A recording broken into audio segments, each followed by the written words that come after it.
One thing you need to avoid when you list your home is a stale listing. Over the past few years, every buyer knows that the good ones go quickly. So when they see a house that has been sitting on the market for longer than average, obviously they begin to wonder, what's wrong with it?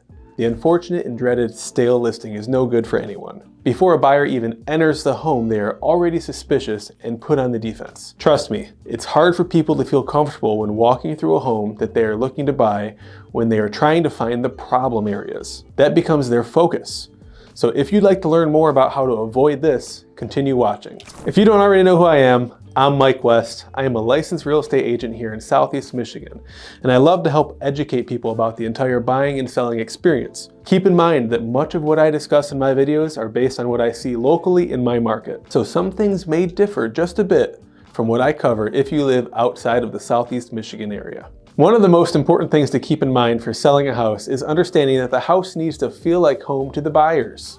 They need to feel as comfortable as possible when going through that home so that they can imagine themselves living there and all of the positive emotions and memories they can make while being there. Our goal is to help create that environment for them. Having a home that feels comfortable right out of the gate is key to a quick sale. When I meet with my seller clients, I usually do a thorough deep dive to analyze what we should do, what effort we should really put into focusing on in order to highlight the best features of the house and give the best impressions to the potential buyers so that they can feel at ease and excited about the opportunity to purchase it. Now, although every situation is very unique, here are some quick items that you should always consider before selling your house. The first thing is the curb appeal, so make sure you trim trees and shrubs or add flowers in the appropriate seasons. That first impact can be huge when you first pull up to the house. First impressions can be the most important, so adding flowers to a porch entrance or even throughout the main living quarters creates an inviting atmosphere and adds a spark of color and energy into the home. Clean, clean, clean. Can't say it enough. This one should be obvious, but the amount of times that I've walked into dirty homes with buyers is astounding. It just screams that the home was not well maintained and makes a potential buyer feel like there's a ton of work they have to do, even if there are no major concerns. The cleaning can seem overwhelming. Make sure the home smells fresh. This goes along with cleaning, but adding scented candles, scentsies, plug-ins, sprays, whatever, as long as it's not overpowering, it has been shown to help produce positive feedback from showings.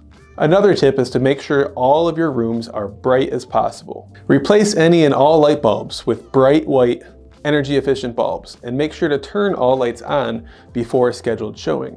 Data shows that a bright home, even in the daytime, is more inviting and encourages positive reviews of the home. Along with that, I suggest that you open all curtains, shades, and blinds. Letting in the natural light from the windows helps to brighten the house as a whole. And it often helps make the rooms look more spacious because it allows for a wider range of eyesight. Ensure that all fans, lights, and switches are in good working order. It is common for potential buyers to turn off or on any switches they may see. Everybody wants to know how everything works. This includes the ceiling fans and exhaust fans. These can be very simple fixes, and they shouldn't be avoided. Now, fix obvious items if possible. It's important to know that every home has its problems. Not a single one of them is perfect. And I never want us to mask or hide something that is there. But if we see that something is broken, we should really just fix it. It's one thing less to worry about, especially during the buyer's inspection, if we know everything is working properly. Some things that you can really do to help spruce up your house include painting the interior or exterior where needed, including just touch-up paint if that's all it needs. Blemishes and chips of paint can be a turnoff for many viewers, and it often raises suspicion of what else may be wrong with the property. And if buyers are using certain financing programs such as FHA or VA, this may be a requirement to pass their code. The more people we can put it in front of, the more potential buyers we can get. There's no question that a fresh coat of paint provides a very like new feeling to potential buyers. Have your carpets cleaned. This goes along with cleaning again. But a freshly steam clean carpet helps to remove any pet odors that might exist or fur or provide that extra clean feeling and newness to the carpet. Even with older carpet, this helps to show that the owner cared for their property, which is very important for the buyer's mindset. Make sure to re-caulk all tubs, showers, and sinks as needed, or at least deep clean them. Mildew is common, it grows in all these wet areas of the home, and although it is often non-hazardous, it's a bad look that can be easily avoided. You can also deep clean and maybe even recoat or reseal floors. It's as simple as that. Nice shiny floors go a long way.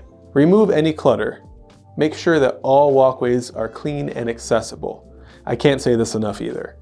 It's hard to imagine a house being your own when all you see are the belongings of others who live there. Clutter also gives off the impression that there is not enough storage space in the home, and it will make it feel a lot more cramped. A common thing I recommend is focusing on all flat surfaces of the home.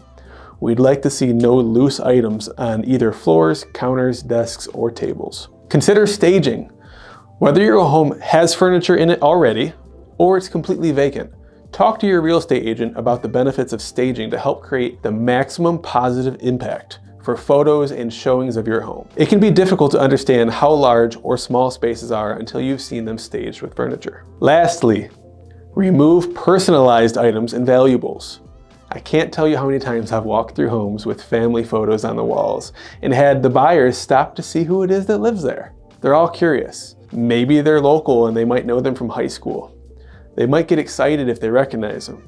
But trust me, it kills the vision of seeing themselves living in the home. You as a seller also deserve some privacy. Since you're planning on moving already, I highly recommend that you take all these personal things, all these valuables, and you have them packed up and put in storage and ready to move to your next place. Do it before you even start showing the home.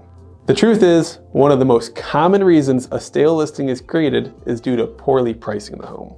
If the home is overpriced for the neighborhood, you'll know it due to a lack of response. It's made worse when the home is poorly prepped. So if you can check off all these boxes I spoke about, you will greatly reduce the chance that your house sits longer than necessary, especially if you priced it right. I hope that you found some of this information helpful, and should you have any additional questions or other tips that you'd like to share that work well for you, please let me know in the comments. If you like these videos, smash that subscribe button, follow my channel for more. I look forward to seeing you in the next one.